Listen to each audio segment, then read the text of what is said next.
sa pinakadulong bahagi ng lungsod ng San Isidro, kung saan nagtatagpo ang malalaking gusali at ang malawak na tambakan ng basura. Naroon ang isang maliit na komunidad ng mga taong nakikipagsapalaran araw-araw upang mabuhay. Sa lugar na iyon, hindi mahalaga kung gaano kalaki ang iyong pangarap. Ang mahalaga ay kung paano mo maipagpapatuloy ang susunod na araw. Kabilang sa mga naninirahan doon, sina Ben at Mario, dalawang matalik na magkaibigan na kapwa basurero. Magkaiba man sila ng pinagmulan, itinuring na nilang magkapatid ang isa't isa dahil sa tagal nilang magkasama sa hirap at ginhawa. Pareho silang walang pamilya sa lungsod. Pareho rin silang walang permanenteng tahanan. Si Ben ay 28 taong gulang. Matangkad siya at payat dahil sa kakulangan ng pagkain. Ngunit sa kabila ng kahirapan, makikita sa kanyang mukha ang kabutihan at katapatan. Hindi siya sanay magsinungaling at palaging inuuna ang kapakanan ng iba bago ang sarili. Si Mario naman ay 30 taong gulang. Hindi siya gaanong matangkad, ngunit masayahin at palakaibigan. Kapag may problema si Ben, si Mario ang unang naghahanap ng paraan upang mapagaan ang kanyang loob. Sa loob ng maraming taon, namuhay silang magkasama sa ilalim ng lumang tulay na gawa sa semento. Tuwing gabi, karton ang kanilang higaan. Lumang trapal naman ang kanilang kumot. Kapag umuulan, pinipilit nilang manatiling tuyo sa pamamagitan ng pag-ipit ng mga plastik sa mga butas ng kanilang munting silungan. Ngunit kahit gaano kahirap ang kanilang buhay, hindi sila nawawalan ng pag-asa. Isang umaga, maaga silang nagising upang mangalakad. Naglalakad sila sa gilid ng kalsada habang itinutulak ang kanilang kalawanging kariton. "Ben!" sabi ni Mario habang nakatingin sa kalangitan. "Naisip mo na ba kung paano kaya ang buhay ng mga taong nakatira sa malalaking bahay?" Napangiti si Ben. "Madalas. Ano kaya ang pakiramdam ng may sariling higaan? Tiyak na masarap! At may 3 beses na pagkain na araw-araw. Tiyak na mas masarap." Natawa si Mario. Ngunit mabilis ding napalitan ng katahimikan ang kanilang usapan. Pareho nilang alam na malayong malayo pa sila sa ganoong uri ng buhay.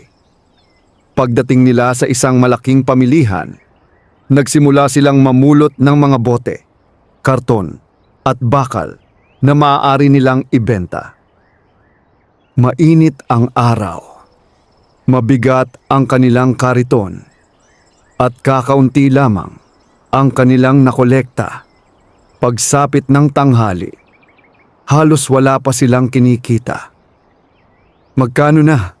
tanong ni Mario. Binilang ni Ben ang laman ng kanyang bulsa. 26 na piso. Napabuntong hininga si Mario. "Hindi pa sapat kahit para sa 2 pagkain." Tumango si Ben. Ngunit ipinagpatuloy pa rin nila ang kanilang trabaho.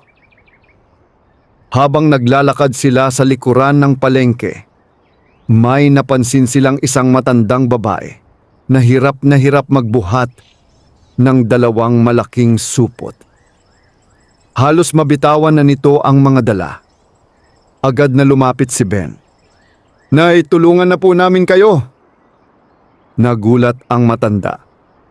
"Huwag na, iho. Mabigat ito. Mas mabuti pong kami na." Kinuha ni na Ben at Mario ang mga supot at inihatid ang matanda hanggang sa kanyang bahay. Pagdating doon, labis ang pasasalamat ng matanda. "Maraming salamat sa inyo." "Wala po iyon," ngumiti ang matanda. "Nakita ko ang kariton ninyo. Nangangalakal ba kayo?" "Opo." "Teka." Pumasok ang matanda sa loob ng bahay. Makalipas ang ilang minuto, ay bumalik ito dala ang 2 pakete ng tinapay at ilang pirasong saging. Ibinigay niya iyon sa 2. Kaunti lamang ito. Nanlaki ang mga mata ni Mario. "Salamat po." "Pagpalain sana kayo." Habang naglalakad palayo, hindi maitago ni Mario ang kanyang tuwa. "May pagkain na tayo!" Ngunit napansin ni Ben na mayroon pang isang batang babae sa labas ng isang tindahan. Nakatitig ito sa kanilang tinapay. Payat na payat ang bata. Halatang gutom. Huminto si Ben. Tahimik niyang hinati ang isa sa mga pakete. Ibinigay niya ang kalahati sa bata. Ngumiti ang bata. "Salamat po." Hindi nakapagsalita si Ben. Tumango lamang siya nang makalayo sila na pailing si Mario. "Kahit tayo gutom, nagbibigay ka pa rin." Ngumiti si Ben. Mas gutom siya. Tahimik na naglakad si Mario. Alam niyang iyon ang dahilan kung bakit nirerespeto niya ang kaibigan. Hindi mayaman si Ben. Wala rin itong kapangyarihan.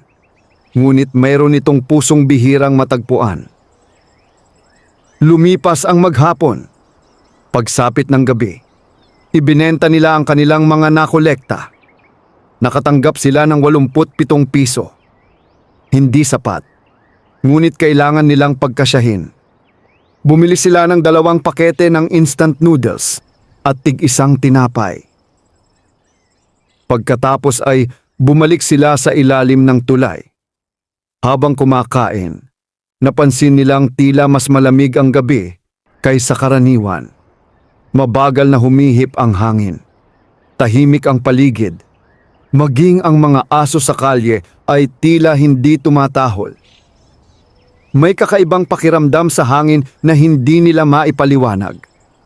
"Ano kaya ang naghihintay sa atin bukas?" tanong ni Mario. "Tulad ng dati. Basura ulit." "Oo, pagod." "Oo, gutom." "Posible." Napangiti si Mario. "Pero magkasama pa rin tayo." Tumawa si Ben. Palagi. Maya-maya ay nahiga na sila sa kanilang mga karton. Ngunit bago tuluyang pumikit si Ben, may napansin siyang kakaibang liwanag sa malayong bahagi ng tambakan. Isang munting gintong ilaw. Parang gumagalaw. Parang may lumilipad. Mabilis itong nawala. Napakunot noo siya. Akala niya ay pagod lamang ang kanyang mga mata. Hindi niya alam na ang liwanag na iyon ang simula ng pinakamalaking pagbabago sa kanilang buhay. Sa gabing iyon, habang mahimbing ang tulog ng buong lungsod, may 2 nilalang na nagmamasid mula sa kagubatang nakatago sa likod ng tambakan. 2 magkambal na duwende. Tahimik nilang pinagmasdan sina Ben at Mario. At sa unang pagkakataon, matapos ang napakahabang panahon, nakakita sila ng 2 taong karapat-dapat tulungan. Madilim pa ang kalangitan nang magising si Ben sa ilalim ng lumang tulay. Karaniwan na sa kanya ang paggising ng maaga. Kapag nahuli siya ng gising, mas kaunti ang makukuhang mapapakinabangang basura sa mga pamilihan at kabahayan. Ngunit sa umagang iyon, may kakaibang pakiramdam siyang hindi maipaliwanag. Tahimik ang paligid. Maging ang agos ng ilog sa ilalim ng tulay ay tila mas banayad kaysa dati. Umupo siya at pinagmasdan ang natutulog na si Mario. Mahimbing pa ito. Nakita niya ang manipis na trapal na nagsisilbing kumot nila. Marami na itong punit at halos hindi na makapagbigay ng init sa malamig na hangin ng madaling araw. Napabuntong hininga si Ben. Ilang taon na silang ganito. Ilang taon ng araw-araw na nakikipaglaban para lamang makakain. Ilang taon nang nangangarap magkaroon ng sariling tahanan. Ngunit sa kabila ng lahat, hindi siya kailanman nawalan ng pag-asa. Naniniwala siyang darating din ang tamang panahon. Hindi niya lamang alam kung kailan. Makalipas ang ilang minuto, ay nagising na rin si Mario. Maaga ka na namang gising. Ngumiti si Ben. Sanay na. Umupo si Mario at iniunat ang kanyang mga braso. Mukhang magiging mahirap na naman ang araw natin. Hindi natin alam. Sa dami ng pinagdaanan natin, parang alam ko na. Natawa si Ben. Halika na. Maya-maya ay nagsimula na silang maglakad patungo sa bahagi ng lungsod na madalas nilang puntahan. Bit-bit nila ang kanilang lumang kariton. May ilan pang mga mangangalakal na nakasalubong nila sa daan. Lahat ay abala sa paghahanap ng pagkakakitaan. Habang naglalakad sila, napansin ni Mario na tila may mga bakas ng maliliit na paa sa putik sa gilid ng kalsada. Huminto siya. Ben, lumakad ka na. Hindi, tingnan mo ito. Lumapit si Ben. Napansin din niya ang kakaibang bakas. Napakaliit nito. Parang bakas ng paa ng bata. Ngunit hindi pangkaraniwan ang hugis. May 3 malinaw na daliri lamang. Siguro aso. Hindi ito aso. Pusa? Hindi rin. Nagkatinginan silang dalawa. Pagkatapos ay nagkibit balikat. Marami silang mas mahalagang bagay na dapat isipin kaysa sa kakaibang bakas sa putik. Nagpatuloy sila sa kanilang trabaho. Pagsapit ng tanghali, mas kaunti pa ang kanilang nakolekta kumpara sa nakaraang araw. Halos wala silang mahanap na bote at bakal. Mukhang marami ring mga ngalakal ang nauna sa kanila. Nagpasya silang magtungo sa isang lugar na hindi nila madalas puntahan. Sa likod ng tambakan ng basura ay may makapal na bahagi ng kagubatan. Karamihan sa mga tao ay umiiwas doon. Ayon sa mga matatanda sa lugar, maraming misteryo ang nakatago sa kagubatang iyon. May nagsasabing may mga ligaw na hayop. May nagsasabing may mga espiritu. May nagsasabing may nawawalang mga daanan na hindi na muling natatagpuan ng mga pumapasok. Hindi pinaniniwalaan ni Ben at Mario ang mga ganoong kwento. Para sa kanila, kwento lamang iyon ng mga taong nais manakot. Doon tayo! Itinuro ni Ben ang daan papunta sa kagubatan. Napakunot noo si Mario. Sigurado ka? Baka may mga itinapon doon.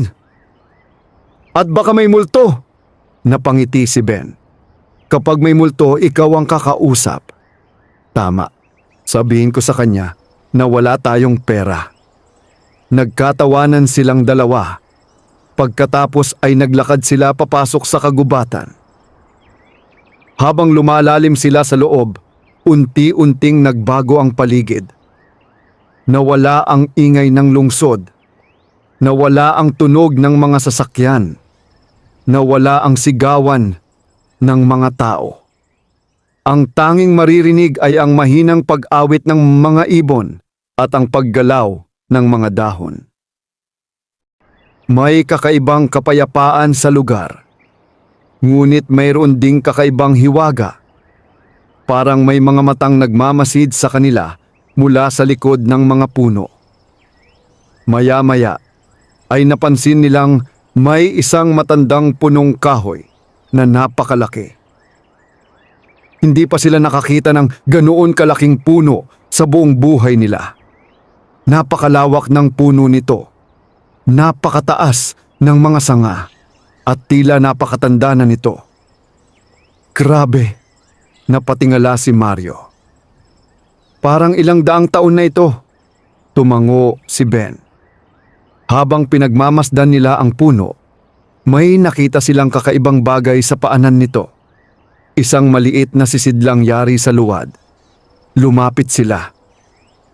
Mukhang bago pa, ngunit walang tao sa paligid.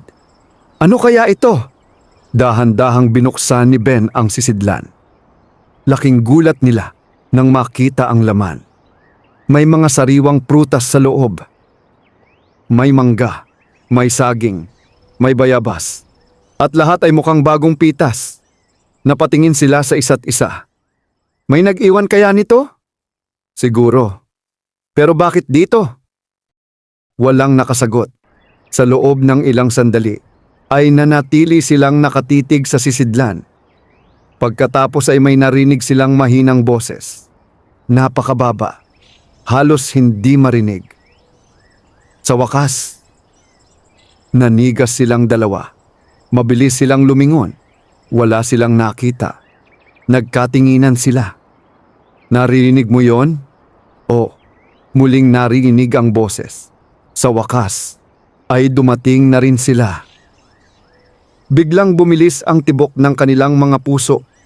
Mula sa likod ng napakalaking puno, ay may dalawang munting nilalang na dahan-dahang lumabas. Halos hanggang tuhod lamang nila ang taas. May mahahabang tainga. May berdeng kasuotan. May sinturong yari sa hibla ng halaman. At may mga matang kumikislap na parang mga bituin. Napaatras sina Ben at Mario. Hindi sila makapaniwala sa kanilang nakikita. Ang dalawang nilalang ay magkamukhang magkamukha. Para silang salamin ng isa't isa. Isa lamang ang kaibahan. Ang isa ay may suot na gintong kwintas. Ang isa naman ay may pilak na kwintas. Ngumiti ang dalawang nilalang. Magandang araw! Napalunok si Mario. Ako ba ay nananaginip? Hindi. Sabay na sumagot ang dalawang nilalang. Lalong lumaki ang mga mata ni na Ben at Mario. Ano kayo? Tanong ni Ben. Nagkatinginan ang dalawang nilalang. Pagkatapos ay ngumiti. Ako si Dindo.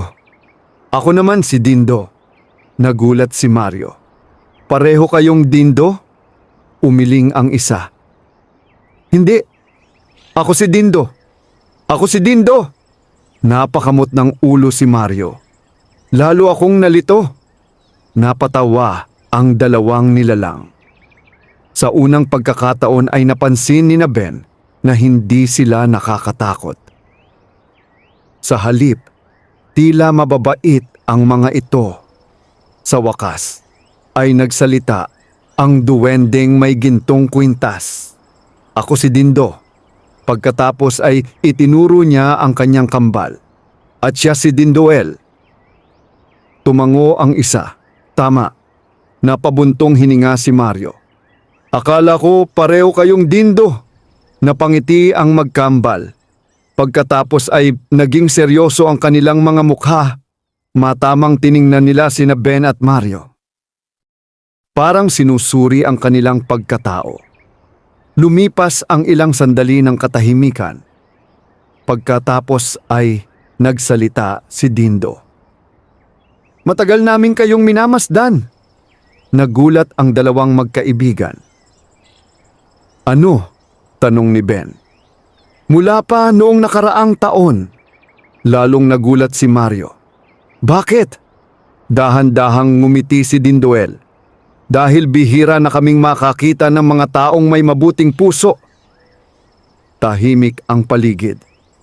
Tanging hangin lamang ang gumagalaw sa mga dahon. Maraming tao ang dumaraan dito, patuloy ni Dindo. Mayayaman, makapangyarihan, makasarili. Ngunit kayong dalawa, saglit siyang tumigil. Kahit gutom, nagbibigay. Kahit mahirap, tumutulong. Kahit walang tahanan, marunong magpasalamat. Natahimik sina Ben at Mario. Hindi nila alam ang sasabihin. Hindi nila akalaing may mga matang nagmamasid sa kanilang mga ginagawa. Muling nagsalita si Dinduel. May dahilan kung bakit kayo narito ngayon. Ano iyon? Tanong ni Ben. Nagkatinginan ang magkambal na duwende. Pagkatapos ay sabay silang ngumiti. Panahon na upang malaman ninyo ang lihim ng kagubatang ito. At sa mismong sandaling iyon, nagsimulang lumiwanag ang napakalaking puno sa kanilang likuran. Unti-unting lumitaw ang mga gintong ukit sa katawan nito. Nagningning ang buong paligid. At sa ilalim ng mga ugat ng mahiwagang puno, isang lihim na daanang matagal nang nakatago ang dahan-dahang bumukas sa harapan ni Ben at Mario. Hindi makapaniwala sina Ben at Mario sa kanilang nasasaksihan. Ang napakalaking punong kahoy na ilang sandali pa lamang ay tila ordinaryong bahagi ng kagubatan ay ngayon ay nagliliwanag na parang gawa sa ginto. Ang mga ukit na lumitaw sa katawan nito ay kumikislap na tila buhay. Unti-unting bumuka ang lupa sa pagitan ng malalaking ugat. Lumabas ang isang daanang bato na pababa sa kailaliman ng lupa. Tahimik na nakatayo ang magkambal na duwende habang pinagmamasdan ang reaksyon ng dalawang magkaibigan. Napalunok si Mario. Ben! Sigurado ka bang hindi tayo nananaginip? Hindi na rin ako sigurado. Napakamot si Mario sa ulo. Kung panaginip ito, sana huwag muna akong gisingin. Napangiti si Ben. Sa kabila ng takot at pagtataka, naramdaman niyang wala silang dapat ikatakot sa magkambal na duwende. May kakaibang kabutihan sa mga mata ng mga ito. Lumapit si Dindo sa bukana ng daanan. Halina kayo! Nagkatinginan sina Ben at Mario. Saan tayo pupunta? Tanong ni Ben. Sa lugar na matagal nang nakatago sa mga tao, sagot ni Dinduel. Sa tahanan ng aming lahi. Natahimik ang dalawang magkaibigan. Buong buhay nila ay mga kwento lamang ang naririnig nila tungkol sa mga duwende. Mga kwentong pinaniniwalaan ng ilan at tinatawanan ng iba. Ngunit ngayon ay narito sila, kaharap ang dalawang tunay na duwende, at inaanyayahan silang pumasok sa isang lihim na lugar. Huminga ng malalim si Ben. Pagkatapos ay tumango. Tayo na. Sigurado ka? Bulong ni Mario. Hindi. Ako rin. Napangiti sila sa isa't isa. Pagkatapos ay sabay silang sumunod sa magkambal na duwende. Habang bumababa sila sa hagdang bato, napansin nilang hindi madilim ang daanan. May maliliit na halamang kumikislap sa magkabilang gilid ng lagusan. Ang mga iyon ang nagbibigay liwanag sa paligid. Parang mga bituin na tumubo sa lupa. Habang naglalakad sila, unti-unting lumawak ang lagusan. At makalipas ang ilang minuto, ay nakarating sila sa isang napakalawak na silid sa ilalim ng lupa. Napahinto sina Ben at Mario. Nanlaki ang kanilang mga mata. Sa kanilang harapan ay isang napakagandang tanawin. May maliliit na bahay na yari sa kahoy at makukulay na bato. May mga halamang nagbibigay liwanag.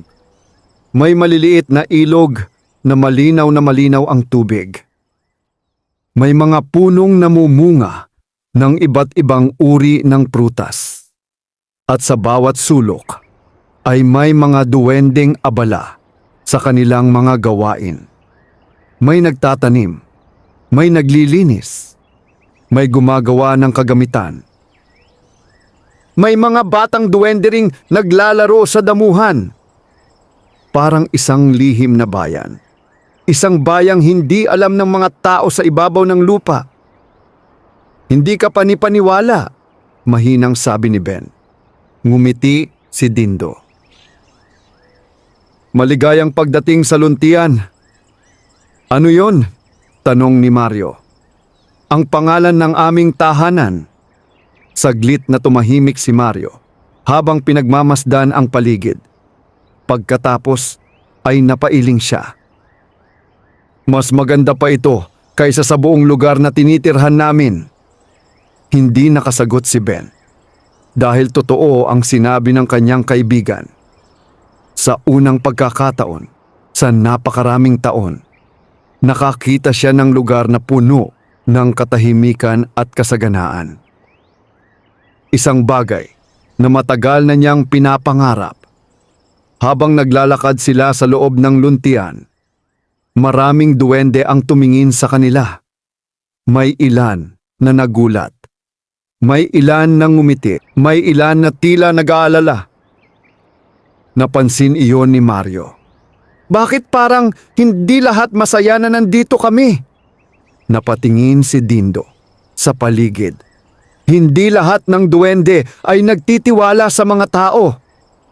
Bakit? Tanong ni Ben. Naging seryoso ang mukha ni Dindoel. Dahil sa nakaraan. Hindi na muna ito nagdagdag ng paliwanag. Nagpatuloy sila sa paglalakad hanggang sa marating nila ang pinakamalaking bahay sa buong lugar. Yari ito sa kakaibang kahoy na may kulay pilak. May mga ukit ng mga dahon at bituin sa bawat bahagi nito. Sa harap ng bahay ay may isang matandang duwende na nakaupo. Mahaba ang puti nitong balbas. May hawak itong tungkod na yari sa ugat ng puno. Ngunit kakaiba ang kanyang mga mata. Bagamat matanda na siya, makikita pa rin ang talas at karunungan sa kanyang tingin. Lumapit sina Dindo at Dindoel. Sila na po, sabay nilang sabi. Dahan-dahang tumayo ang matandang duwende. Pinagmasdan niya sina Ben at Mario. Tahimik, matagal, parang sinusukat ang kanilang mga puso. Hindi mapakali si Mario. Pakiramdam niya ay nababasa ng matandang duwende ang lahat ng kanyang iniisip. Sa wakas ay nagsalita ito.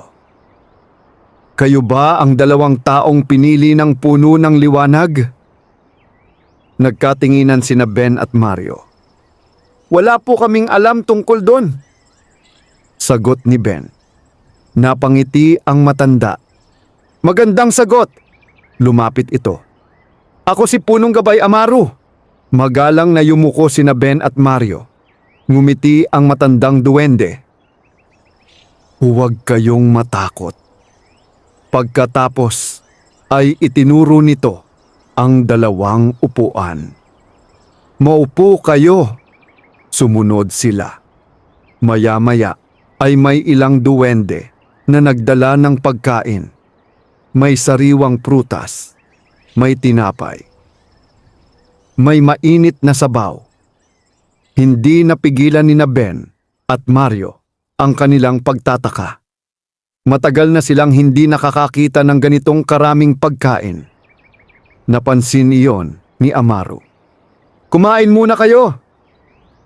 Nag-atubili si Ben, ngunit tumango si Amaru. Walang masama sa pagtanggap ng tulong. Dahan-dahang nagsimula silang kumain. At habang lumilipas ang mga minuto, unti-unting nawawala ang pagod na kanilang nararamdaman. Pakiramdam nila ay ilang araw silang hindi nagutom. Nang matapos sila, nagsalita muli si Amaru. May dahilan kung bakit kayo dinala rito. Tahimik silang nakinig. Maraming taon na ang nakalipas. Ang aming mundo at ang mundo ng mga tao ay namuhay ng may pagkakaisa. Totoo po ba yon? Tanong ni Mario.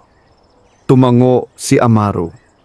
Ngunit dumating ang panahon na nanaig ang kasakiman. Maraming tao ang naghangad ng kapangyarihan. Nais nilang makuha ang mga lihim ng aming lahi. Lumaban kami upang protektahan ang aming tahanan. Naging mabigat ang katahimikan. Kaya nagtago kayo, sabi ni Ben. Oo, tumango si Amaru. At sa loob ng maraming siglo ay inilihim namin ang aming pag-iral. Saglit itong tumingin sa malayo. Pagkatapos ay bumalik ang kanyang tingin kina Ben at Mario. Ngunit ngayon ay may bagong panganib. Napakunot noo si Ben. Anong panganib po? Naging seryoso ang mukha ng matandang duwende. May isang taong naghahanap sa aming lihim na tahanan. Tahimik ang buong silid at kapag natagpuan niya ito, mahigpit nitong hinawakan ang kanyang tungkod. Hindi lamang kami ang mapapahamak, kundi maging ang buong kagubatan. Napatingin sina Ben at Mario sa isa't isa. Ramdam nilang may mas malaking kwento sa likod ng lahat ng ito. Isang kwentong malapit na nilang malaman. Ngunit bago pa makapagsalita si Ben, biglang bumukas ang pinto ng bahay. Isang batang duwende ang nagmamadaling pumasok. Hingal na hingal ito. Punong-puno ng takot ang kanyang mukha. "Punong gabay!" sigaw nito. Agad na tumayo si Amaru. Ano ang nangyari? Napakapit ang batang duwende sa kanyang dibdib habang humihingal. Pagkatapos ay nagsalita. May mga tao po sa kagubatan. Nanigas ang buong silid. At dala nila ang tanda ng itim na agila. Biglang nagbago ang mukha ni Amaru. At sa unang pagkakataon mula nang makita nila siya, nakita ni na Ben at Mario ang tunay na pag-aalala sa kanyang mga mata. Biglang bumigat ang hangin sa loob ng bahay ni Punong Gabay Amaru. Ang batang duwendeng naghatid ng balita ay patuloy na hinihingal habang nakatayo sa gitna ng silid. Makikita sa kanyang mukha ang takot na tila hindi niya maipaliwanag. Tahimik ang lahat. Maging sina Ben at Mario ay nakaramdam ng kaba kahit hindi nila alam kung ano ang kahulugan ng pangalang kanilang narinig. Itim na agila. Paulit-ulit na umalingaw-ngaw ang mga salitang iyon sa kanilang isipan. Dahan-dahang tumayo si Amaru. Mas mabigat ang kanyang anyo kaysa kanina. Parang may matandang sugat na muling nabuksan sa kanyang alaala. Ilang tao ang nakita ninyo? Tanong niya. 5 po. Sagot ng batang duwende. Ngunit mukhang may iba pa silang kasama. Napatango si Amaru. Nasaan sila ngayon? Malapit sa silangang bahagi ng kagubatan. Patuloy silang naghahanap. Naging seryoso ang muka ng matandang duwende. Maya-maya ay tumingin siya kina Dindo at Dindoel. Ipatawag ninyo ang mga tagapagbantay. Agad na yumuko ang magkambal. Susundin po. Mabilis silang lumabas ng bahay. Samantala, nanatiling nakaupo sina Ben at Mario. Pakiramdam nila ay hindi sila dapat makialam. Ngunit alam din nilang may kinalaman sa kanila ang lahat ng ito. Hindi sila dinala rito nang walang dahilan. Lumipas ang ilang sandali bago muling nagsalita si Mario. Ano po ba ang itim na agila? Tahimik na tumingin si Amaru sa kanya. Pagkatapos ay lumapit siya sa isang lumang cabinet sa sulok ng silid. Mula roon ay inilabas niya ang isang makapal na aklat. Lumana ito. Ang mga pahina ay kulay dilaw na. At ang pabalat ay may nakaukit na simbolo ng isang puno. Maingat niya itong binuksan. Pagkatapos ay inilapag sa mesa. Lumapit sina Ben at Mario. Sa isa sa mga pahina ay may lumang guhit. Isang agilang kulay itim. Nakabuka ang mga pakpak nito. At sa ilalim nito ay may mga taong nakaluhod. Maraming taon na ang nakalipas, sabi ni Amaro. May isang samahan ng mga tao na naghahangad ng mga lihim na kapangyarihan. Tahimik na nakinig ang dalawa. Hindi sila kontento sa ordinaryong buhay. Nais nilang magkaroon ng lakas na higit sa karaniwang tao. Kapangyarihang magbibigay sa kanila ng impluwensya at kayamanan. Napakunot noo si Ben. At nalaman nila ang tungkol sa mga duwende? Tumango si Amaro. Oo, nalaman nila na ang aming lahi ay nagtataglay ng sinaunang kaalaman. Mga lihim na matagal nang nawala sa mundo ng mga tao. Naging mabigat ang katahimikan. Anong nangyari pagkatapos? Tanong ni Mario. Napabuntong hininga si Amaro. Nagsimula silang manghuli. Maraming duwende ang nawala. Maraming tahanan ang nasira. Nawasak ang pagkakaibigan ng tao at ng aming lahi. Bumaba ang tingin ng matandang duwende. Marami kaming nawala. Tahimik sina Ben at Mario. Nararamdaman nila ang lungkot sa kanyang boses. Hindi iyon kwento lamang. Isa iyong alaalang puno ng sakit. Matapos ang ilang sandali ay isinara ni Amaro ang aklat. Kalaunan ay naglaho ang samahan. Nawala ang kanilang mga pinuno. At inakala naming tapos na ang lahat. Ngunit napansin ni Ben ang pag-aalala sa mukha ng matanda. Pero hindi pala. Mahinang tumango si Amaro. Hindi.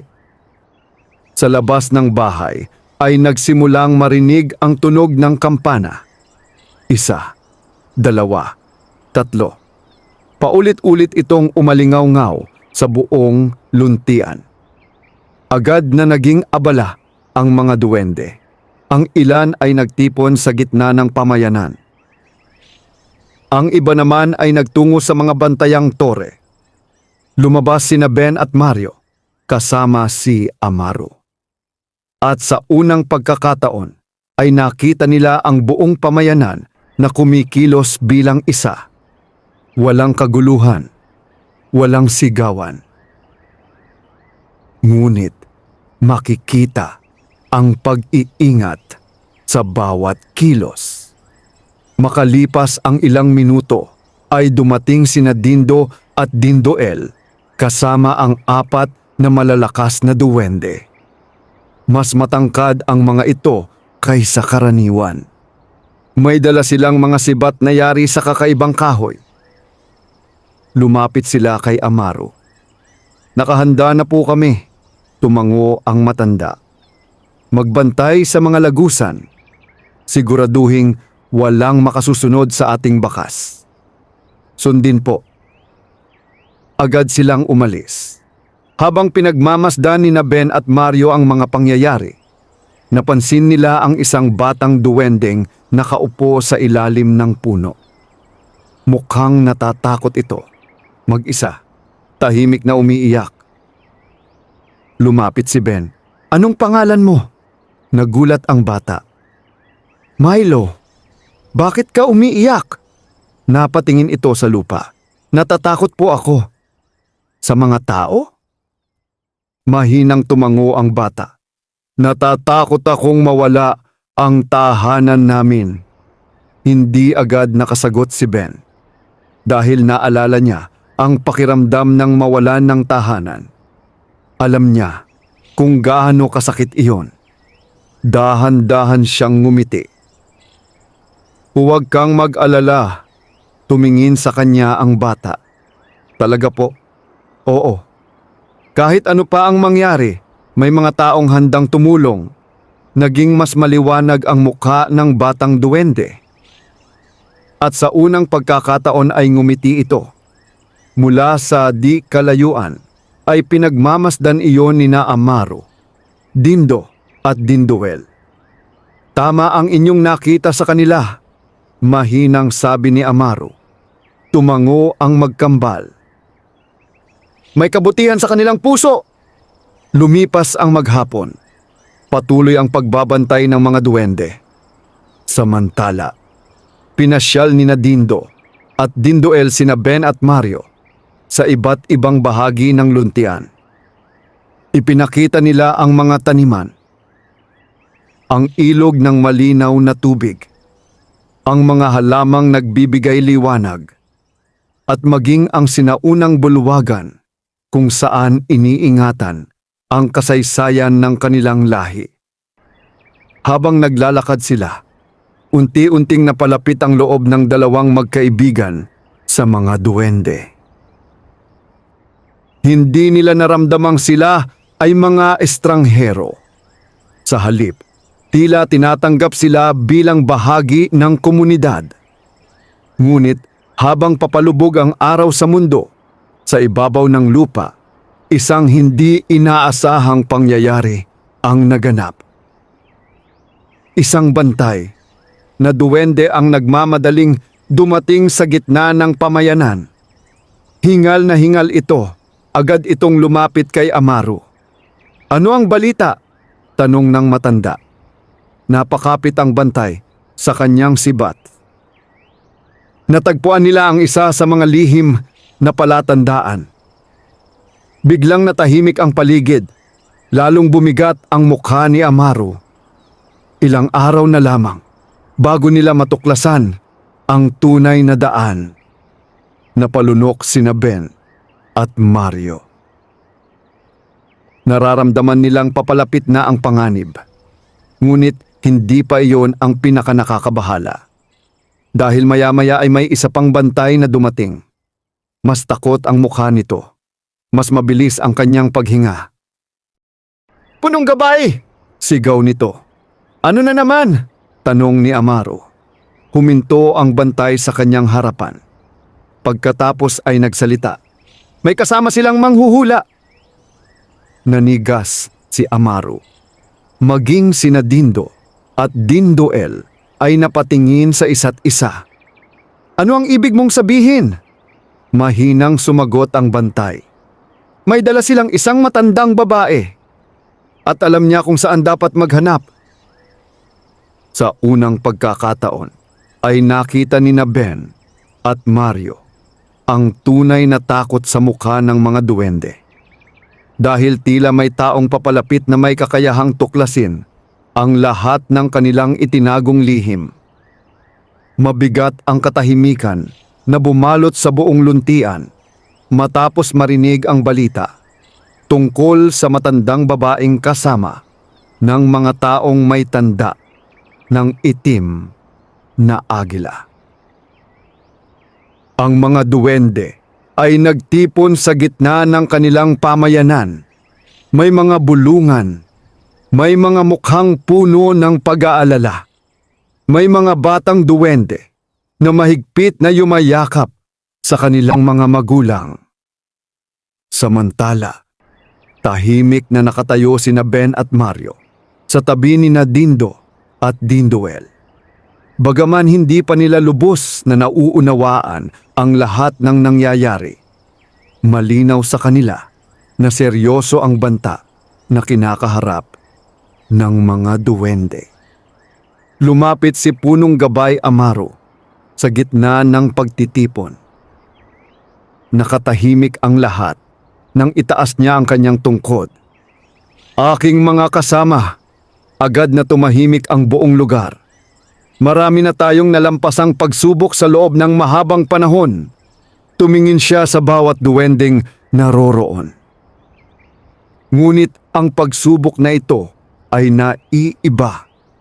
Walang nagsalita. Ang mga taong naghahanap sa atin ay hindi lamang umaasa sa swerte. May kasama silang may kakayahang magbasa ng mga lumang palatandaan. At kung totoo ang ating hinala, alam niya ang ilan sa mga lihim na matagal na nating itinago. Muling bumalot ang katahimikan. Pagkatapos ay tumingin si Amaro kina Ben at Mario. May mga bagay na kailangan na ninyong malaman. Nagkatinginan ang dalawang magkaibigan. Tahimik silang sumunod nang anyayahan sila ng matandang duwende sa loob ng malaking bulwagan ng kasaysayan. Kasama nila sina Dindo at Dindoel. Nang makapasok sila, isinara ni Amaro ang napakalaking pintuan. Pagkatapos ay dinala niya sila sa isang bahagi ng bulwagan na hindi pa nila nakikita. Sa pinakadulong sulok ay may lumang mural na nakaukit sa bato. Napakalaki nito, halos sakop ang buong pader. At ipinapakita nito ang isang matandang babae na nakatayo sa harap ng isang puno na nagliliwanag. Ano po ito? Tanong ni Ben. Lumapit si Amaro sa mural. Isa itong sinaunang hula. Tahimik silang nakinig. Mahigit 500 taon na ang nakalipas. May isang babaeng kilala bilang tagapagbasa ng liwanag. Siya ang pinakadakilang manghuhula sa kanyang panahon. May kakayahan siyang makita ang mga posibilidad ng hinaharap. Napakunot noo si Mario. Totoo po ba yun? Tumango si Amaro. Maraming beses niyang nailigtas ang aming lahi mula sa kapahamakan. Itinuro niya ang bahagi ng mural. Ngunit bago siya pumanaw, nag-iwan siya ng isang babala. Tahimik na nakatingin sina Ben at Mario. Darating ang araw na muling hahanapin ng kasakiman ang lihim na kagubatan. Sa panahong iyon, 2 taong walang tahanan ang magiging susi sa kapalaran ng 2 mundo. Nanlaki ang mga mata ni na Ben at Mario. Hindi sila agad nakapagsalita, parang hindi nila lubos na maunawaan ang kanilang narinig. 2 taong walang tahanan? Mahinang tanong ni Mario. Tumango si Amaro. Oo. At saka siya tumingin ng diretso sa kanilang dalawa. Kayo iyon. Tahimik ang buong silid. Pakiramdam ni Ben ay parang huminto ang oras. Hindi niya alam kung matatawa ba siya o matatakot. Buong buhay niya ay isa lamang siyang basurero. Wala siyang kayamanan. Wala siyang impluwensya. Wala siyang natatanging kakayahan. Ngunit ngayon ay may nagsasabing bahagi siya ng isang sinaunang hula. Hindi po maaaring kami iyon. Sabi ni Ben. Baka may pagkakamali. Ngumiti si Amaro. Iyon din ang sinabi ng marami sa mga bayani sa kasaysayan. Hindi nakasagot si Ben. Samantala, napakamot naman ng ulo si Mario. Ako nga po ay hirap pa ring mag-ipon ng pamasahe. Bahagyang natawa sina Dindo at Dindoel. Ngunit mabilis ding bumalik ang seryosong usapan. Lumapit si Amaro sa isa pang bahagi ng mural. Doon ay may nakaukit na larawan ng 2 anino. Sa kanilang harapan ay isang malaking liwanag at sa likuran nila ay isang maitim na ibon. May karugtong ang hula, sabi ng matandang duwende. Kapag dumating ang anino ng agila, ang 2 pinili ay haharap sa pagsubok ng puso, katapatan at sakripisyo. Kung sila ay magtatagumpay, mananatiling ligtas ang lihim na kagubatan. Kung sila ay mabibigo, hindi niya agad tinapos ang pangungusap. Ano po ang mangyayari? Tanong ni Ben. Napabuntong hininga si Amaro. Mawawala ang luntian. Mabigat ang mga salitang iyon. Dahil hindi lamang mga bahay ang mawawala, kundi isang buong lahi, isang buong kasaysayan, isang buong tahanan. Lumipas ang ilang sandali ng katahimikan. Pagkatapos ay may narinig silang malakas na katok mula sa labas. Agad na bumukas ang pinto. Isang bantay ang pumasok. Punong gabay. Mabilis siyang yumuko. "Ano ang balita?" tanong ni Amaro. "May nakita kaming kakaiba sa silangang bahagi ng kagubatan."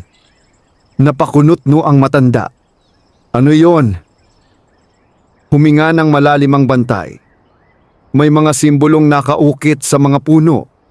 Biglang nagbago ang mukha ni Amaro. "Saan eksakto?" "Ilang daang hakbang mula sa lumang ilog."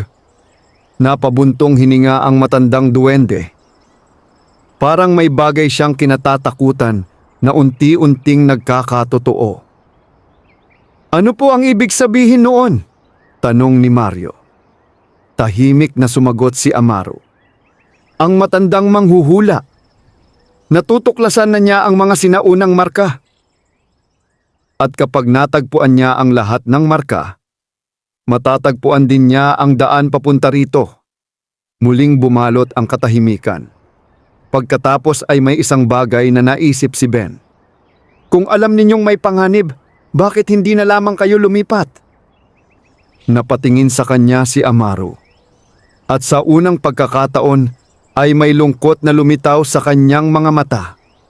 "Dahil hindi namin maaaring iwan ang lugar na ito." "Bakit po?"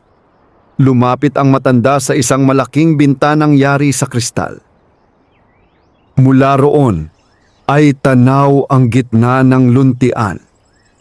At sa pinakasentro nito ay may isang napakalaking puno na mas matanda pa kaysa sa lahat ng iba. Naglalabas ito ng mahinang gintong liwanag. "Ang puno ng liwanag," sabi ni Amaro.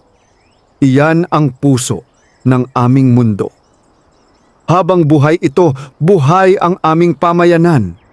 Ngunit kung ito ay masira, hindi na niya kailangang tapusin ang kanyang sinabi." Naintindihan na nina Ben at Mario. Ang punong iyon ang dahilan kung bakit hindi maaaring umalis ang mga duwende. Iyon ang kanilang pinagmumulan ng buhay. Iyon ang kanilang tahanan. Iyon ang kanilang kasaysayan. Habang pinagmamasdan nila ang mahiwagang puno mula sa bintana, walang nakapansin na sa malayong bahagi ng kagubatan, sa ibabaw ng lupa, may isang matandang babae na nakatayo sa harap ng isang lumang marka sa puno. Nakasuot siya ng mahabang balabal. Puti ang kanyang buhok at sa kanyang kamay ay may hawak siyang lumang tungkod. Dahan-dahan niyang ipinatong ang palad sa simbolong nakaukit sa kahoy. Makalipas ang ilang sandali, ay ngumiti siya. Isang ngiting tila may alam na lihim. Pagkatapos ay tumingin siya sa direksyon ng lihim na tahanan ng mga duwende. Malapit na, mahinang bulong niya. Napakalapit na, at sa likuran niya ay nakatayo ang mga taong may tanda ng itim na agila, naghihintay sa kanyang susunod na utos. Malamig ang gabi sa luntian. Bagaman ligtas at payapa ang lihim na pamayanan ng mga duwende, ramdam ng lahat ang mabigat na ulap ng pangamba na tila nakabitin sa kanilang mga ulo. Ang balita tungkol sa matandang manghuhula ay mabilis na kumalat. Walang sino mang nakatitiyak kung gaano pa katagal bago matuklasan ng mga taong may tanda ng itim na agila ang kanilang lihim na tahanan. Sa gitna ng lahat ng ito, hindi makatulog sina Ben at Mario. Nakaupo sila sa tabi ng isang maliit na ilog. na dumadaloy sa loob ng luntian. Tahimik nilang pinagmamasdan ang malinaw na tubig. Paminsan-minsan ay sumasalamin dito ang gintong liwanag mula sa puno ng liwanag. Napabuntong hininga si Mario. Parang ang bilis ng mga nangyayari. Tumango si Ben. Kahapon lang, nangangalakal tayo sa tabi ng palengke. Ngayon kasama na natin ang mga duwende. Napailing si Mario. At may sinaunang hula pang sinasabing tungkol sa atin. Tahimik silang natawa. Ngunit mabilis ding bumalik ang kanilang pag-aalala. Hindi nila alam kung bakit sila napili. Hindi nila alam kung ano ang inaasahan sa kanila. At higit sa lahat, hindi nila alam kung kaya ba nilang harapin ang anumang darating. Maya-maya ay may narinig silang mga yabag. Paglingon nila ay nakita nila sina Dindo at Dindoel. May dala ang kambal na 2 lamparang yari sa kristal. Ngumiti ang mga ito habang papalapit. "Hindi pa kayo natutulog?" tanong ni Dindo. "Ikaw rin naman," sagot ni Mario. Napatawa ang kambal. Pagkatapos ay naupo sila sa tabi ng 2 magkaibigan. Tahimik ang lahat sa loob ng ilang sandali, hanggang sa nagsalita si Dindoel. "Alam naming marami kayong tanong," tumango si Ben. "Marami nga," ngumiti si Dindo. "At may ilan kaming maaaring sagutin." Napatingin sina Ben at Mario sa kambal. "Ano ba talaga ang inaasahan ninyo sa amin?" tanong ni Ben. Nagkatinginan ang 2 duwende.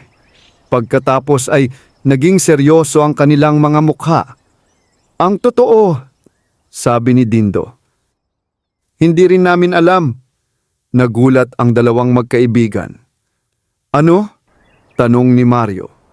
Napakamot ng ulo si Dindo. "Ang hula ay hindi malinaw. Alam lamang namin na may mahalaga kayong papel." Dahil iyon ang sinabi ng puno ng liwanag. Tahimik na nakinig sina Ben at Mario. Pagkatapos ay tumingin si Dindoel sa malayong bahagi ng pamayanan. "Bukas ay malalaman natin ang unang hakbang." Napakunot noo si Ben. "Paano?" Ngumiti ang duwende. "Dahil tatawagin kayo ng puno." Hindi na sila nakapagtanong pa dahil tumayo na ang kambal at nagpaalam. Iniwan nila sina Ben at Mario na puno ng pag-iisip.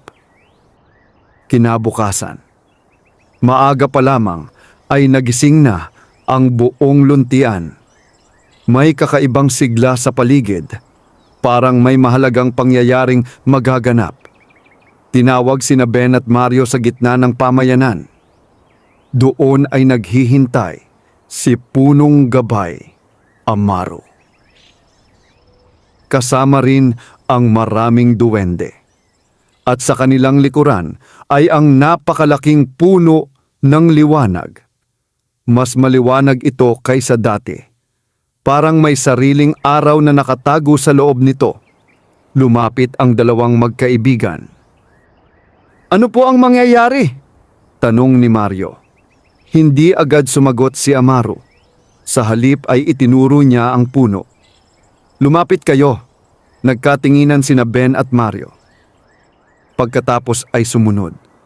Habang papalapit sila sa puno, nakaramdam sila ng kakaibang init. Hindi ito nakapapaso. Sa halip, nagbibigay ito ng kapanatagan. Parang yakap ng isang matagal ng kaibigan. Nang makarating sila sa harapan nito, nagsimulang lumiwanag ang katawan ng puno. Unti-unting umusbong ang mga gintong simbolo sa balat nito.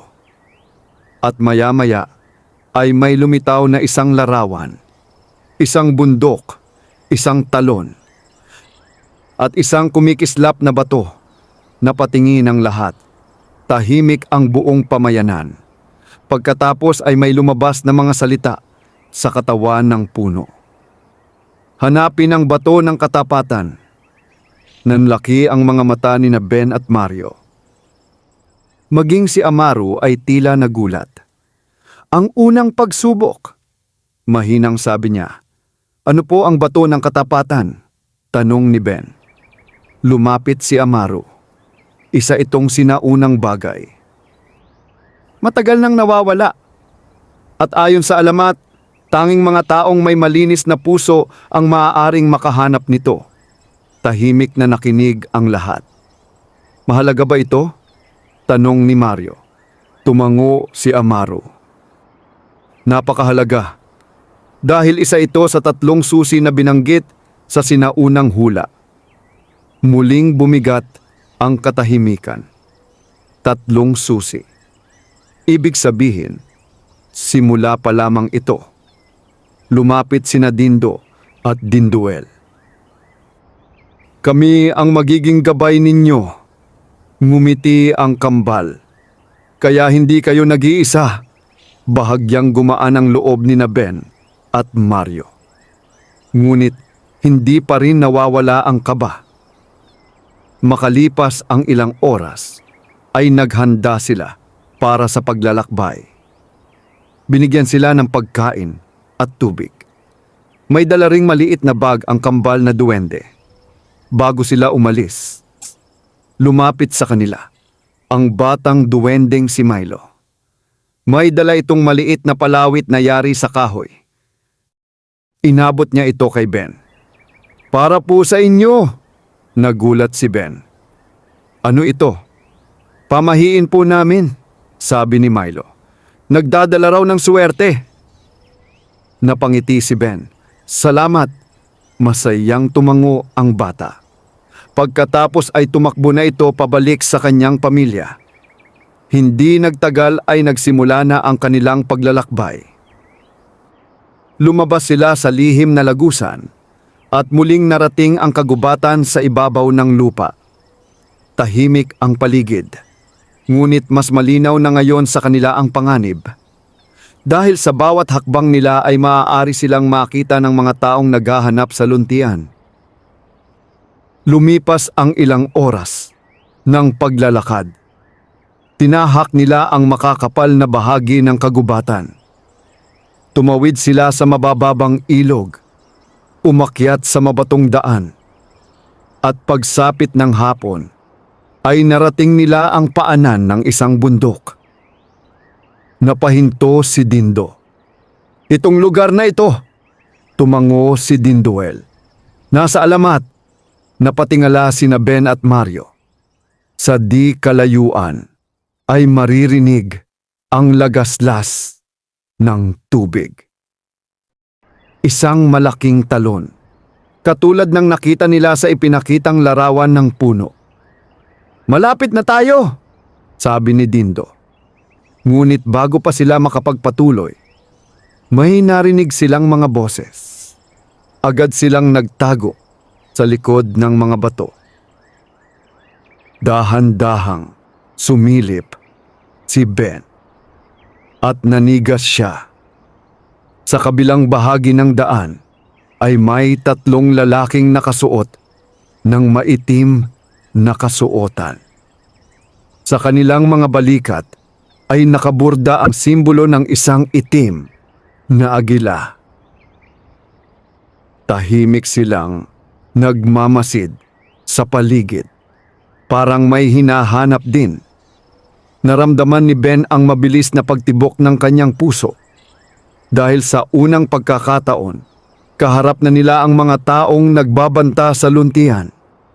At hindi niya alam kung nagkataon lamang ba iyon o kung papalapit na rin ang kanilang mga kalaban sa bato ng katapatan. Tahimik na nakatago sina Ben, Mario, Dindo at Dinduel sa likod ng malalaking bato, habang pinagmamasdan ang 3 lalaking may tanda ng itim na agila. Mabigat ang kanilang paghinga. Walang gustong gumawa ng ingay. Sa unang pagkakataon, mula nang magsimula ang kanilang paglalakbay, nakaharap nila ang mga tataw, ang mga taong nagbabanta. sa lihim na tahanan ng mga duwende.